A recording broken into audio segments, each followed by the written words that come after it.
देखो इस वीडियो में ना हम लोग M25 का कंक्रीट एनालिसिस करेंगे और फिर रेट एनालिसिस करेंगे। कंक्रीट एनालिसिस का क्या मतलब है कि M25 ग्रेड में कितना किलो सीमेंट लगता है, कितना किलो सैंड लगता है, कितना किलो एग्रीगेट लगता है और कितना लीटर वाटर लगता है 1 मीटर क्यूब के लिए, ठीक है? और फिर उस 1 मीटर क्यूब को बनाने के लिए कितना खर्चा आएगा उसके बारे में भी डिस्कस करेंगे रेट एनालिसिस में, ठीक है? सो चलो अभी हम लोग स्टार्ट करते हैं कंक्रीट एनालिसिस से, ठीक है? देखो सबसे पहली चीज़ तो क्या करनी होती है ना आपको, देखो इसको कैलकुलेशन करने का बहुत सिंपल स्टेप्स है। जो मैंने यहाँ पे बताया हुआ है एज़ इट इज़ कॉपी करते जाना, ठीक है? देखो सबसे पहले क्या करना कि मिक्स रेशियो लिख लेना। मिक्स रेशियो क्या है? M25 है, उसका ग्रेड कितना रहता है? 1:2 रहता है। यानी 1 पार्ट सीमेंट लगता है, उस पे 1 पार्ट सैंड लगेगा और उस पे 2 पार्ट एग्रीगेट लगेगा। इसको टोटल कर लेना, जो रेशियो रहेगा उसको टोटल कर लेना, ठीक है? यानी 1 + 1 + 2 = 4 आ गया, ठीक है? अब दूसरा स्टेप क्या है कि हम लोग वेट वॉल्यूम लिखते हैं उसका। वेट वॉल्यूम हमारा रहेगा 1 मीटर क्यूब, ठीक है? हम लोग 1 मीटर क्यूब के लिए कैलकुलेट कर रहे हैं तो हम 1 मीटर क्यूब लिख लिए यहाँ पे, ठीक है? उसको ड्राई वॉल्यूम में कन्वर्ट कर लेना। 1 क्रॉस 1.54, 1.54 से जैसे ही आप मल्टीप्लाई करोगे तो वो ड्राई वॉल्यूम में कन्वर्ट हो जाएगा, ठीक है? तो 1 क्रॉस 1.54 तो ये 1.54 मीटर क्यूब आ गया अपना, ठीक है? अब बात आता है अपना सीमेंट का, कि सीमेंट हम लोग लगेगा कितना।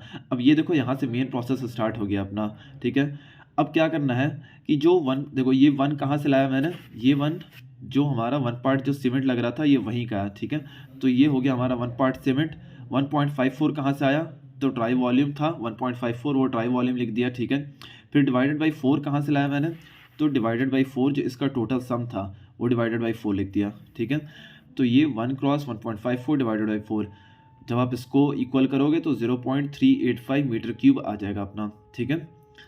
अब क्या है, मतलब 0.385 मीटर क्यूब आ गया अपना। अब इसको आप क्या करोगे, इसको एज इट इज़ लिख लेना और फिर उसके बाद इसको इसके डेंसिटी से मल्टीप्लाई कर लेना। फॉर्मूला क्या है ना यहाँ पे, देखो क्या होता है, density equals to mass upon volume होता है, ठीक है? सो हमारे पास ये डेंसिटी मिल गया हमें, ठीक है? और ये वॉल्यूम मिल गया हमें, ठीक है? तो मास इक्वल्स टू हो जाता है हमारा, मास इक्वल्स टू मैं लिख देता हूँ यहाँ पे formula, mass equals to density cross volume होता है, ठीक है? ये होता है हमारा फॉर्मूला, ठीक है? सो वही सेम चीज़ हम यहाँ पे लिख देंगे। मास हमें निकालना है कि कितना किलो हमें सीमेंट लगेगा, ठीक है? डेंसिटी हमने लिख दिया 1400 और वॉल्यूम लिख दिया मैंने 0.385, ठीक है? तो जब इसको मल्टीप्लाई करोगे आ जाएगा ये 554.4 केजी, ठीक है?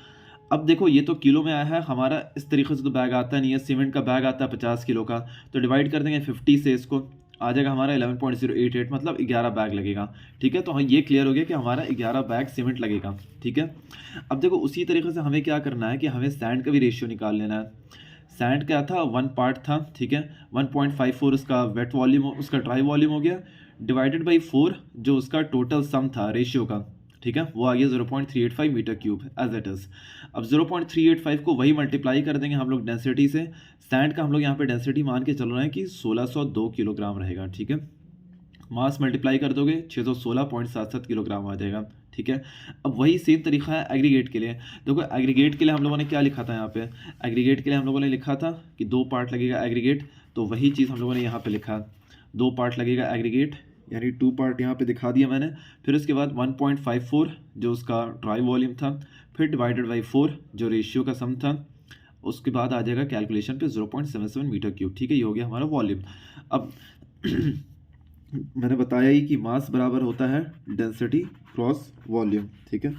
तो वही चीज़ मैंने यहाँ पे लिख दिया, मास निकाला मैंने यहाँ पे, मास इक्वल्स टू डेंसिटी कितना था हमारा 1600 था, ठीक है? 1600 मान के चल रहे हैं कि डेंसिटी है इसका एग्रीगेट का, और उसका वॉल्यूम कितना आया था 0.77 मीटर क्यूब आया था, तो डेंसिटी क्रॉस वॉल्यूम आ जाएगा हमारा मास। सो 1232 किलोग्राम आ गया इतना, ठीक है? अब देखो इसमें वाटर कितना लगेगा।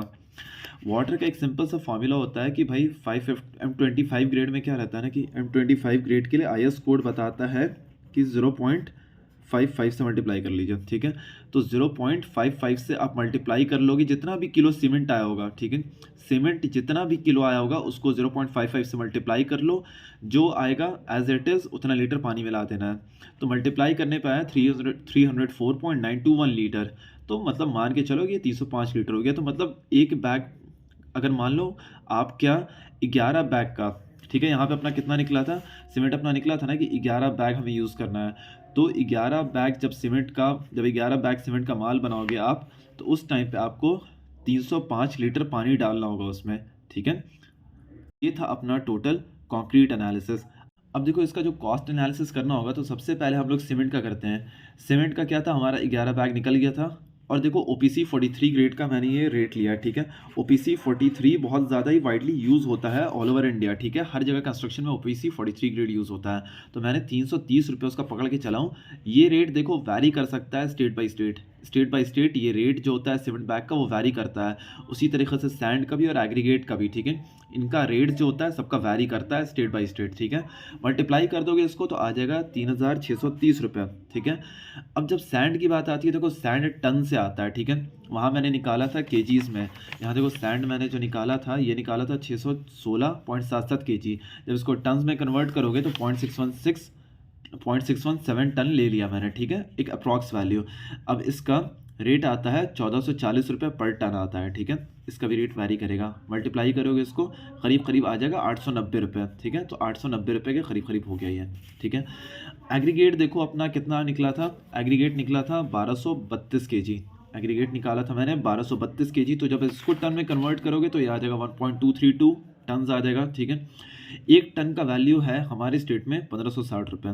अब जब इसको मल्टीप्लाई कर दिया मैंने उतने से, तो आ गया ये करीब करीब 1920 रुपये, ठीक है। तो मतलब 1922 1920 कह लो, वही बात बराबर है।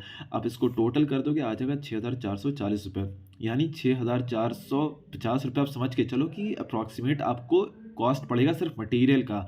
फिर उसके बाद आप जितना भी लेबर आप लगाओगे, जो टूल यूज़ करोगे, जो भी मशीन यूज़ करोगे कास्टिंग करने के लिए, उन सब का खर्चा अलग आएगा, ठीक है। जो मशीन यूज़ करोगे, जो डीजल दोगे, जो लेबर रहेगा, जो टूल रहेगा, और जो कुछ भी अरेंजमेंट करोगे, उन सब का खर्चा अलग पकड़ के चलना पड़ता है। और वो साइड टू साइड डिफ़र करता है कि आप कौन सा मशीन यूज़ कर रहे हो या फिर क्या यूज़ कर रहे हो, वो सारी चीज़ें डिफ़र करता है।